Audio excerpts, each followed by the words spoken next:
tirar um período aqui, uma simples meditação no livro de João, capítulo 6. Aleluias. João, capítulo 6. Aleluias. Glorificado seja o nome do Senhor, pelo privilégio de estarmos na casa dele mais um dia. Todos encontraram? João, capítulo 6. Diz assim a palavra, a multiplicação dos pães. Depois disso partiu Jesus ao outro lado do mar da Galileia, que é o de Tiberíades, e a grande multidão o seguia, porque havia os sinais que operava sobre os enfermos. E Jesus subiu ao monte e assentou-se ali com os seus discípulos. E a Páscoa, a festa dos judeus, estava próxima. Então Jesus, levantando os olhos, vendo que aquela grande multidão vinha ter com ele, disse a Filipe: onde compraremos pão para estes comerem?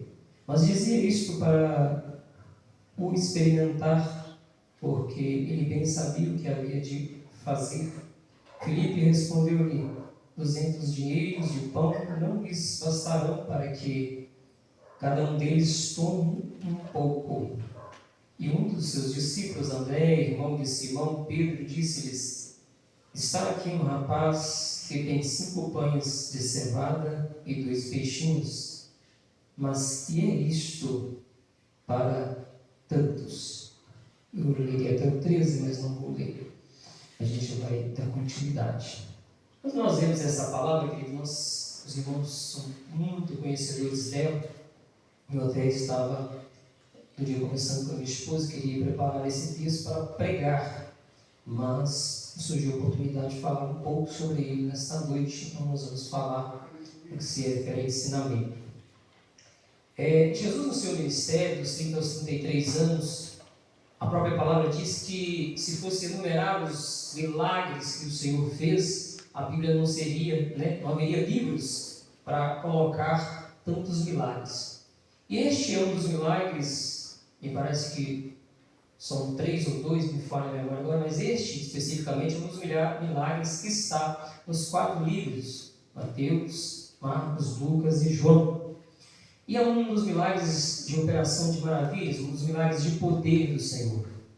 É um dos milagres daqueles a qual a gente sempre medita, e sempre quando vai trazer algo assim, que a gente quer falar assim, o Senhor fez algo grandioso, vem à nossa mente esse milagre. Assim como quando ele andou sobre o mar, assim quando ele também ordenou para que Lázaro saísse para fora, e Lázaro então não só ressuscitou, mas como a Bíblia disse, já era de 4 dias, então seu corpo também já começava a se decompor. Então o milagre ali não foi só de vida após a morte, mas também houve uma restituição física, E dentro deste contexto nós estamos neste especificamente no livro de João, que é a multiplicação dos pães. A Bíblia diz que depois partiu Jesus para o outro lado do mar da Galileia, que é o de Tiberíades. A grande multidão, versículo 2, a grande multidão o seguia, porque via os sinais que operava sobre os enfermos. O primeiro tópico a gente vai entender, o primeiro, versículo 2, já logo diz: a grande multidão o seguia. Nós temos que entender, amados, que nós, como cristãos, vira e mexe, eu sempre falo isso aqui, porque para mim a palavra é prática, e não é outro contexto, é um manual de vida, mas também de prática. Eu sempre gosto, no curso de ensinamento, como os irmãos já viram aqui, fazer aquela analogia, porque a analogia é isso, é trazer para o contexto da minha vida cotidiana. Porque isso, aqui dentro da igreja, talvez seja muito fácil, sermos cristãos, porque todos estão dentro do mesmo propósito. Mas lá fora, eu não vou ter o irmão Ari do meu lado, o diácono André, a irmã Helena, não vou ter. Eu vou ter quem? Talvez uma pessoa que não seja cristã, ou talvez um cristão ou outro, mas eu tenho que carregar comigo a palavra. É a palavra que nós temos que alimentar. E no versículo 2 diz: e a grande multidão o seguia. Queridos, talvez uma das coisas mais fáceis e talvez ao mesmo tempo mais difíceis seja seguir a Cristo. Porque eu posso seguir a Cristo, talvez quando as coisas estão bem. E é muito bom estar com Cristo quando... Eu até aprendi isso com o pastor Ariel. Meu filho, quando as coisas estiverem bem demais, no casamento, no ministério, no trabalho, na faculdade, aonde você estiver, começa a dobrar a oração e se prepare. Porque pode vir, vai vir dias maus. Não é praga, não é aquela coisa, vamos colocar assim, aquele jargão, principalmente nós somos pentecostais, não, jamais. Isso é a vida do cristão. Por quê? Porque se a chuva atinge o ímpio e o sol atinge ele, por que não vai me atingir? A diferença é o Cristo que eu sigo, a forma com que eu sigo. Fora isso, vai vir. E diz que a grande multidão seguia, porque viam os sinais que operavam sobre os enfermos. Mas você vai entender que Jesus estava, olha no versículo 1, depois disso partiu Jesus para outro lado da mar da Galileia. Só que Cristo foi de barco, assim nós entendemos. Mas eles foram a pé. E eu entendo aqui, aprendo aqui, quero ser rápido hoje, que quando nós temos sede de Deus, não há distância para nós buscarmos Ele. Você já reparou, e eu volto sempre a falar isso, quando nós somos novos convertidos, que tem aquela sede. Irmãos, eu estava até comentando um dia, contando a história, não lembro para quem, foi com o meu gerro, que quando jovens nós estávamos num culto, aí terminamos o culto, fomos para uma vigília no Templo Central, na época tinha, terminamos a vigília, voltamos, fomos ali para o São Mateus, estava tendo uma Santa Ceia de manhã, o conjunto do Alvorada, né, do Alvorada, foi para lá, a gente já veio do Templo Central direto para lá, irmão Daniel, participando. À tarde, não sei se os irmãos lembram que tinha as concentrações, era no domingo à tarde. Nós fomos para concentrações, seguimos a Cristo. Sede, nada nos impedia de seguir a Cristo. Só que vai passando-se o tempo na nossa fé e na nossa vida, nós começamos a, vamos fazer aqui prática, um momento bem prático, eu vou ser rápido. Nós começamos a selecionar, aquele culto eu vou, aquele culto não. Esse culto aqui vai estar bom porque fulano vai pregar, esse culto vai estar bom porque esse fulano vai estar, e esse momento não vou não, porque eu sei que vai ter menos gente, então vai diminuir mais ainda, porque vai ter menos gente, você não vai. Agora, se você pensar ao contrário, fazer como estes aqui, que mesmo tendo que dar toda aquela volta, foi para seguir a Jesus, você vai falar assim, não, vai ter pouca gente, mas eu vou porque pode ser hoje o dia do meu milagre. Pode ser, irmãos, eu tenho certeza, convicção absoluta que todos aqui já viveram essa experiência. Aquele dia que você fala assim, com honestidade, irmãos, eu não vou na igreja hoje. Aí você pensa bem e fala assim, eu vou. Eu já até falei com Deus, sou bem sincero com o Senhor. Eu vou, Senhor, eu não vou mentir para o Senhor, não. Eu não vou para oferecer culto, eu vou cumprir hoje. Eu sei que eu estou errado, sei que eu estou até pecando de falar isso, mas é o que está dentro de mim. É melhor ser sincero com Deus, né, do que aquela hipocrisia cristã que às vezes nós cometemos. Aí eu fui para o culto. Irmãos, não precisou pregador de renome, não. A igreja estava contava aqui. Um irmão chegou e contou um testemunho. Mas um testemunho desse tamanhozinho, mas parece que ele descortinou a minha vida ali em 5 anos. No começo, é como se Deus estivesse usando literalmente uma palavra profética, para que revelasse toda a minha vida e falasse, meu filho, anda, caminha, me segue. E eu saí dali alimentado com testemunho e ao mesmo tempo envergonhado, porque na hora que eu ouvi aquele testemunho e senti que estava alimentado, na hora que o Senhor, eu já fui sincero, mas agora eu vou pedir o Senhor perdão mais uma vez e agradeço também ao Senhor, eu vou sair daqui alimentado pelo Senhor. Então, queridos, assim como estes seguiam a Cristo, independente da distância, eles estavam seguindo a Cristo, nós não podemos medir distância para seguir a Cristo. No contexto nosso, não tem culto A ou melhor ou B. Todos que nós tivermos oportunidades, nos esforçamos para estar na casa do Senhor. Para seguirmos esse Cristo, para ouvirmos este Cristo, através do testemunho do irmão, do louvor da harpa, da pregação da palavra, do louvor dos jovens, do louvor dos instrumentistas, do louvor das irmãs. Nós temos que ter isso em nossa vida. E Jesus subiu ao monte e assentou-se ali com seus discípulos. E a Páscoa e a festa dos judeus já estava próxima. E então Jesus, levantando os olhos e vendo que uma grande multidão vinha ter com eles, disse a Filipe, onde compraremos pão para isso comer? Preste bem atenção. Então Jesus, levantando os olhos. Jesus, amados, ele já conhecia o problema que estava naquele momento. Ele já entendia que faltava algo ali para eles. Então o que eu trago para a minha vida pessoal é que muitas das vezes eu estou seguindo a Cristo. E vai chegar um determinado momento, como ali chegou, vamos para o contexto da palavra. Já era tarde, faltou o alimento, não dava nem para eles praticamente voltar. Mas Cristo já conhecia a minha, Ele conhece a minha e a sua necessidade. Irmão Lucas, o que você quer dizer com isso, Diácono Lucas? É que muitas das vezes nós temos que entender e não nos cair em ansiedade e cair em desespero, como se o Deus que nós servimos não fosse capaz de entender e saber o que nós precisamos. Antes que nós venhamos a dobrar nossos joelhos para orar, e pedir e clamar a Ele, Ele já conhece a nossa necessidade. Ele sabe que falta pão, porque ali faltaria, porque já eram quase 5.000 pessoas. Mas Ele mesmo pode dizer na sua palavra que Ele é o pão da vida. Então nós entendemos que, então Jesus levantou os olhos e vendo. Ele conhece o seu problema, Ele conhece a sua dificuldade. Ele sabe o que você precisa.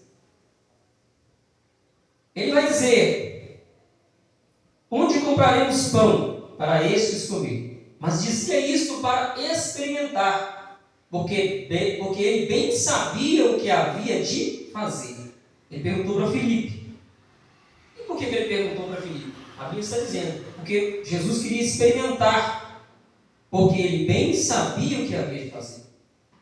Jesus, ele sabe o que vai fazer, o que deve fazer na minha vida. Talvez você tenha um problema hoje que você está assim: eu não sei mais o que faço. Eu oro, eu jejuo, eu vou à igreja, eu busco, eu já pedi o conselho do pastor, estou seguindo as diretrizes da palavra, mas eu já não sei mais o que faço.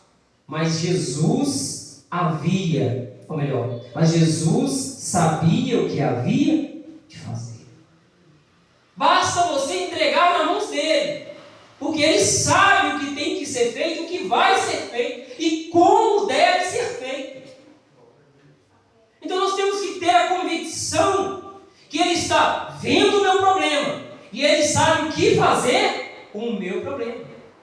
Ele está vendo a minha dificuldade e ele sabe o que fazer com a minha dificuldade.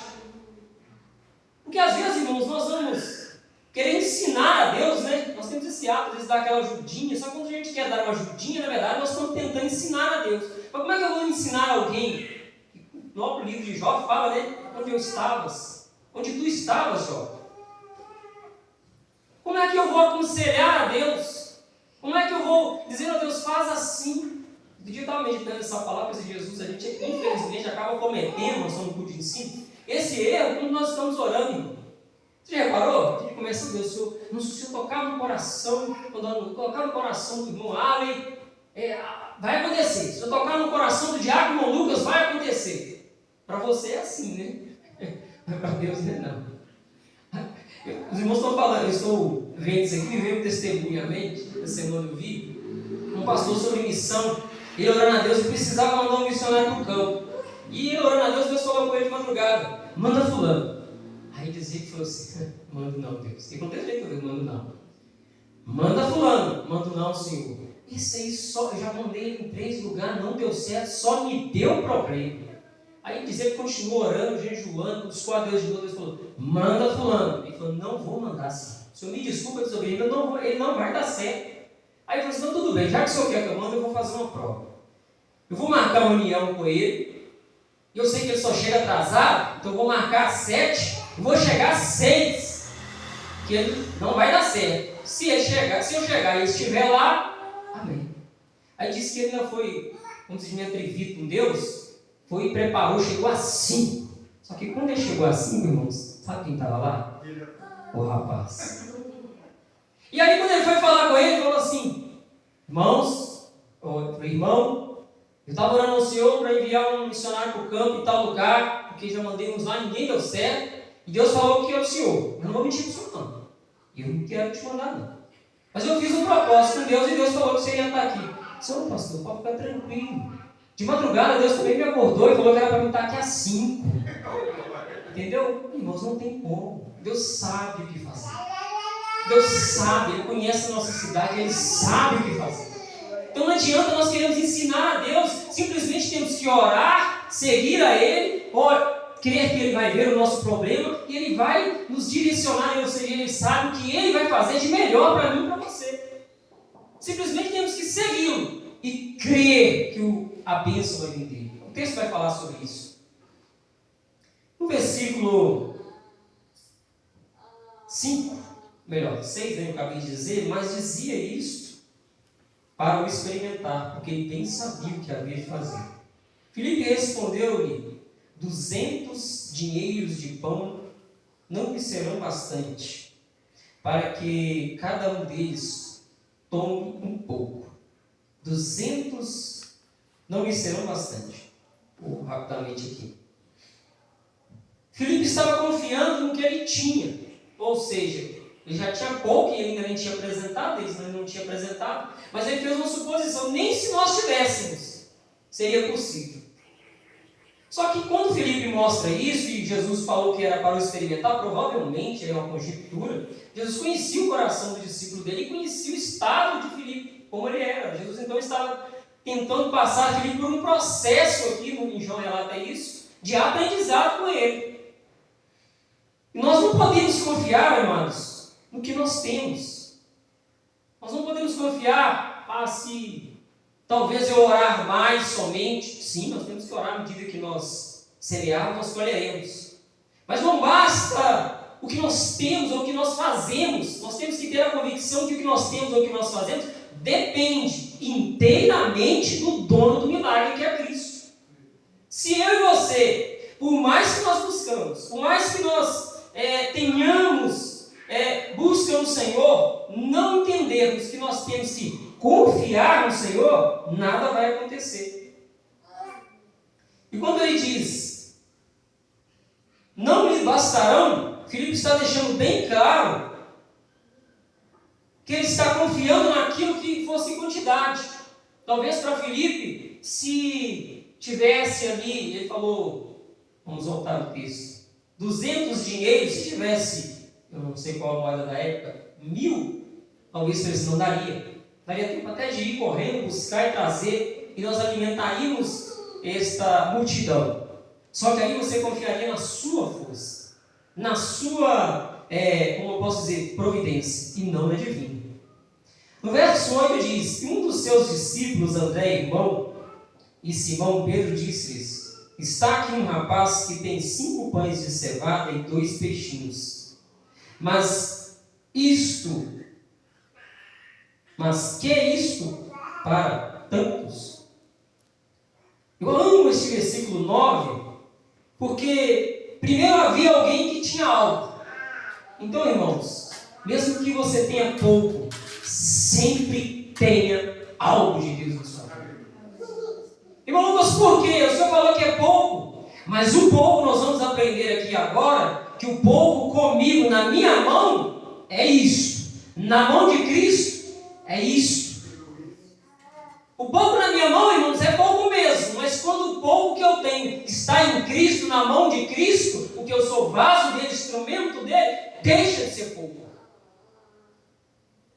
Passa a ser muito, passa a ser milhares. Eu vi um pregador pregando e falei assim: irmão, você já parou para pensar? Billy Graham foi um dos maiores pregadores, o maior pregador do século XXI, no mundo pós-moderno. Mas você já parou para pensar? Eu não pesquisei, eu vou pesquisar já, para você que é curioso, vamos pesquisar os dois juntos. Quem ganhou Billy Graham para Jesus? Porque o fruto vai estar na conta dele, irmãos. Vai, ele não ganhou a multidão que Billy Graham ganhou, ele não visitou os países como Billy Graham fez, não evangelizou o mundo como Billy Graham evangelizou, mas ele ganhou Billy Graham.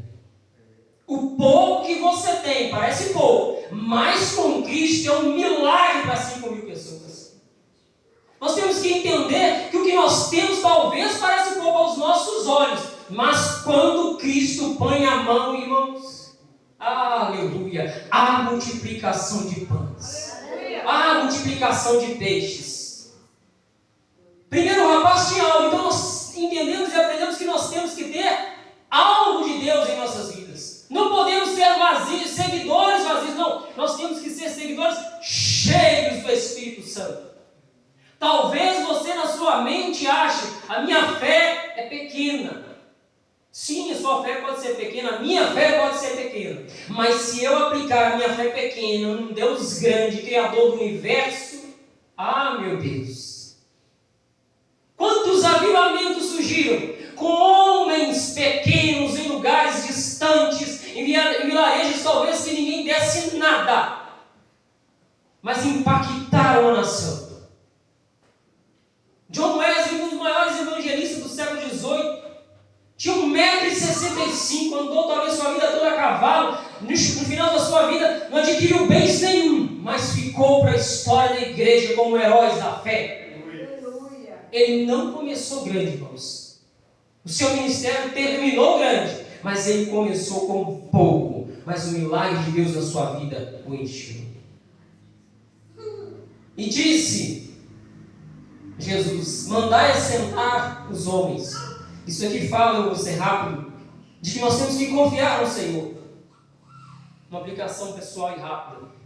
Quando Jesus manda eles assentarem, é para que eles esperassem que haveria provisão, como houve a provisão. Versículo 11. E Jesus tomou os pães, e havendo dado graças, repartiu-os pelos seus discípulos, e os discípulos pelos que estavam sentados, igualmente também dos peixes, quanto eles os queriam. E havendo dado graças. Irmãos, tem um segredo muito grande nisso aqui. Nós temos que ser grato a Deus pelo que temos. Talvez você pense assim: minha casa é simples, ainda não consegui realizar o sonho de colocar como eu gostaria. Sim. Mas quantas pessoas, irmãos, já faz 20, 30 anos que talvez não tenha ainda uma moradia própria? Está lutando e vai chegar, ele vai ter essa convicção que ele vai alcançar essa moradia. Mas se você está talvez numa situação melhor, dê graças a Deus. Se você está numa situação de quem não tem, ainda assim, dê graças a Deus. Porque tem pessoas que talvez não tenham teto e está em uma rua. Nós temos que ser gratos, irmãos, pelo que nós temos. Rapidamente também me lembro de um outro testemunho de um irmão, foi até meu cunhado que contou esse testemunho, de que um irmão muito amigo do outro ali, passou-se muitos anos, eles eram numa cidade, outro mudou, parece que era para o Rio. Depois ele foi visitar ele a pedido desse amigo: vem aqui me visitar, eu quero te mostrar algumas coisas, minha vida mudou muito e tal. Ele foi lá. Diz ele que quando ele chegou lá, ele ficou impressionado. Quando ele saiu daqui, ele era um pedreiro, né? Estava começando a aprender a profissão. Ele foi para lá e tinha uma casa de 3 andares, 2 carros na garagem, tinha um monte de imóveis. Deus tinha prosperado absurdamente a vida dele e tal. Mas o homem era crente, pensa num crente fiel a Deus. E um dia ele falou assim: irmão, o senhor prosperou demais mesmo, graças a Deus, estou feliz por ele, né, era amigo e tal. Vou perguntar ao senhor de uma maneira indiscreta, o senhor me permite, já somos amigos há muito tempo, estamos muito tempo sem se ver, mas somos amigos. O que aconteceu para você chegar onde você chegou? Eu falei assim: irmão, eu estava um certo tempo da minha vida fiel ao Senhor dos dízimos, ofertas e tal. Mas um dia eu ouvi uma mensagem que nós temos que ser gratos a Deus.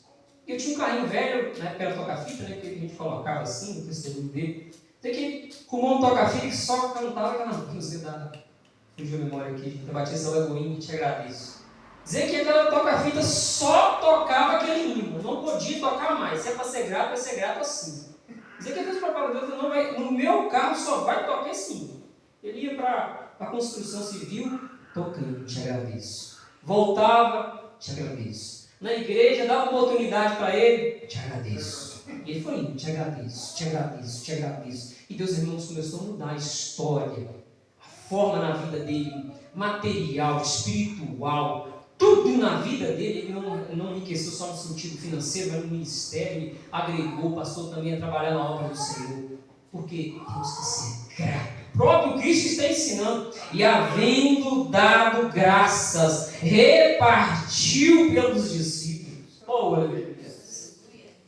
Irmãos, nós temos que ser gratos. Eu falo isso com todo o fervor no meu coração.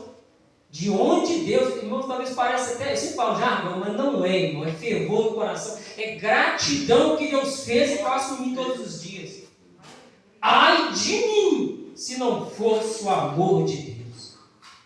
Ai de mim, se Deus tirasse a sua mão e colocasse, como diz, tirasse a sua mão.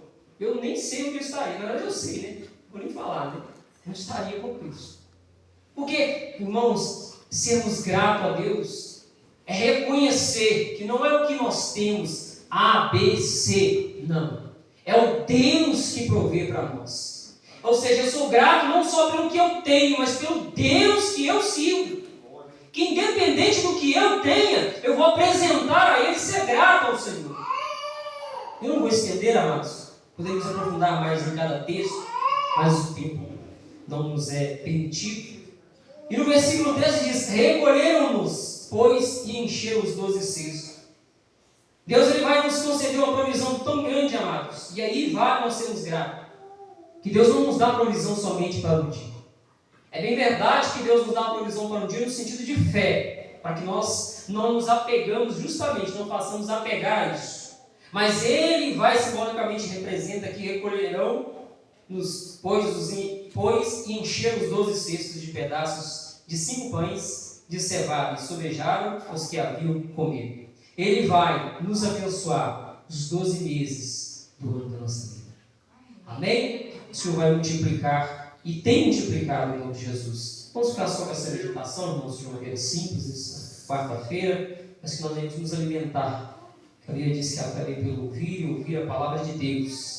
E nem só de pão viverá o homem, mas de toda a palavra que sai da boca de Deus. Amém? Eu gostaria de convidar o irmão Lucas para estar louvando o Senhor. Nós vamos servir o Senhor com